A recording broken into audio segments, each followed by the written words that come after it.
Chapter 25 Letter Writing. Looking around. In this chapter, we will learn about how to write formal and informal letters. इस अध्याय में हम औपचारिक, formal और अनौपचारिक, इनफॉर्मल पत्र लिखने के बारे में जानेंगे। यह पंक्ति यह बताती है कि इस अध्याय में पत्र लिखने की विभिन्न शैलियों और उद्देश्यों को समझाया जाएगा। Letter writing is an important skill to develop. पत्र लेखन एक महत्वपूर्ण कौशल है जिसे विकसित करना चाहिए।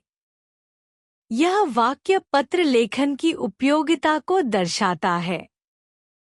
A letter is one person's written message to another pertaining to some matter of common concern. एक पत्र किसी व्यक्ति का लिखित संदेश है जो किसी सामान्य चिंता या विषय से संबंधित होता है। यह वाक्य यह समझाता है कि पत्र लिखने का उद्देश्य एक व्यक्ति से दूसरे व्यक्ति तक संदेश पहुंचाना होता है। Letters are of two types. पत्र दो प्रकार के होते हैं। एक इनफॉर्मल लेटर्स, अनौपचारिक पत्र। Letters that are written to friends, family, relatives, etcetera by the writer. वे पत्र जो लेखक द्वारा दोस्तों, परिवार, रिश्तेदारों आदि को लिखे जाते हैं। एग्जाम्पल्स ऑफ इनफॉर्मल लेटर्स: जन्मदिन की शुभकामना पत्र, छुट्टियों के अनुभव साझा करने वाला पत्र। दो फॉर्मल लेटर्स, औपचारिक पत्र। Letters that are written to the principal और teachers of your school, letters to the editors, government officials, complaint letters, applications, etcetera. वे पत्र जो स्कूल के प्रधानाचार्य या शिक्षकों, संपादकों, सरकारी अधिकारियों, शिकायत पत्र, आवेदन पत्र आदि को लिखे जाते हैं। Informal letter: write letter to your uncle inviting him to your younger brother's birthday party. Avenue Heights, New Delhi, 20 April 2000। Dear Uncle, प्रिय चाचा, hope this letter finds you in good health. You would be glad to know that my brother, Vasu, will turn 6 on 25 April 2000 आशा है कि यह पत्र आपको स्वस्थ अवस्था में प्राप्त हो। आपको यह जानकर खुशी होगी कि मेरा भाई, वसु, 25 अप्रैल 2000 को 6 वर्ष का हो जाएगा। यह वाक्य पत्र लिखने वाले की तरफ से चाचा की भलाई की कामना करता है कि उसका छोटा भाई वसु 6 वर्ष का होने वाला है। यह निमंत्रण का मुख्य कारण है। On this occasion, we are organizing a party at our residence at 8 o'clock in the evening. I would be very happy if you make this celebration more pleasant by your presence along with your family. इस अवसर पर हम अपने निवास पर शाम 8 बजे एक पार्टी का आयोजन कर रहे हैं। यदि आप अपने परिवार सहित इस समारोह में उपस्थित होकर इसे और भी आनंददायक बनाएंगे तो मुझे बहुत खुशी होगी।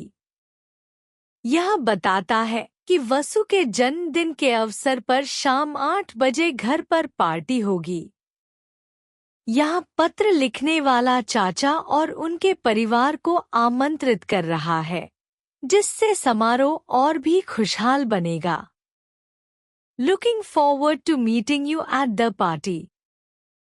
पार्टी में आपसे मिलने की प्रतीक्षा रहेगी। यह वाक्य पत्र लिखने वाले की ओर से चाचा से मिलने की प्रतीक्षा को दर्शाता है, जो निमंत्रण को स्वीकार करने का संकेत देता है। Your loving, आपका स्नेही, मोक्ष। Observations. The address of the writer is written on the left-hand side corner. लेखक का पता पत्र के बाईं ओर लिखा जाता है। यह वाक्य यह बताता है कि पत्र में लेखक का पता प्रारंभ में और बाईं ओर लिखा जाता है। The date is written after the address. पते के बाद तिथि लिखी जाती है। यह वाक्य यह समझाता है कि पत्र में तिथि का स्थान पते के नीचे होता है। If you are writing to an elderly person, then you should address him or her by writing Dear Grandpa, Dear Aunt, and for friends, you can write Dear Jia and so on. यदि आप किसी बुजुर्ग व्यक्ति को लिख रहे हैं, तो उन्हें Dear Grandpa, Dear Aunt जैसे शब्दों से संबोधित करें और दोस्तों को Dear Jia लिखें। यह वाक्य यह दर्शाता है कि पत्र में संबोधन व्यक्ति के संबंध और उम्र के अनुसार होना चाहिए। Informal letters usually end by writing your loving friend's son or yours affectionately followed by your name. अनौपचारिक पत्र your loving friend's son या yours affectionately लिखकर समाप्त होते हैं और इसके बाद आपका नाम लिखा जाता है। यह वाक्य यह बताता है कि अनौपचारिक पत्रों को आत्मीयता से समाप्त किया जाता है। Formal letters. Write an application to your school principal requesting her to let you leave for home early as there is a function at home. The principal. Model Public School, New Delhi, 17 September 2000. Subject: Request for half-day leave. विषय: आधा दिन की छुट्टी के लिए अनुरोध। पत्र के मुख्य उद्देश्य को संक्षेप में बताने वाला भाग। यहाँ Request for half-day leave लिखा गया है, जो आधा दिन की छुट्टी के लिए अनुरोध कर रहा है। Dear Madam, प्रिय madam, This is to inform you that today there is a family function at my home on the occasion of 50th anniversary of my grandparents. I would be grateful if you grant me half-day leave and let me go home in recess. यह आपको सूचित करने के लिए है कि आज मेरे घर पर मेरे दादा दादी की 50वीं वर्षगांठ के अवसर पर एक पारिवारिक कार्यक्रम है। मैं आभारी रहूंगी अगर आप मुझे आधा दिन की छुट्टी प्रदान करें और मुझे अवकाश में घर जाने की अनुमति दें। यह वाक्य पत्र लिखने वाली की ओर से प्रधानाचार्य को सूचित करता है कि आज उसके घर पर दादा दादी की 50वीं वर्षगांठ का पारिवारिक कार्यक्रम है। यह वाक्य औपचारिक रूप से आधा दिन की छुट्टी देने और अवकाश के दौरान घर जाने की अनुमति देने का अनुरोध करता है। Yours faithfully, आपकी विश्वासी Nidhi Gupta, class 4th A। Observations on formal letters. The address of the receiver is written on the left-hand side corner. प्राप्तकर्ता का पता पत्र के बाईं ओर लिखा जाता है। यह वाक्य यह बताता है कि औपचारिक पत्रों में प्राप्तकर्ता का पता बाईं ओर लिखा जाता है। The date has been written after the address. पते के बाद तिथि लिखी जाती है। यह वाक्य यह दर्शाता है कि औपचारिक पत्र में तिथि का स्थान पते के ठीक नीचे होता है। The subject of the application is mentioned. आवेदन का विषय स्पष्ट रूप से लिखा जाता है। यह वाक्य यह समझाता है कि औपचारिक पत्रों में विषय को संक्षिप्त और स्पष्ट रूप से लिखा जाता है। You should address the person you are writing the application to as Dear Madam Sir or Madam Sir.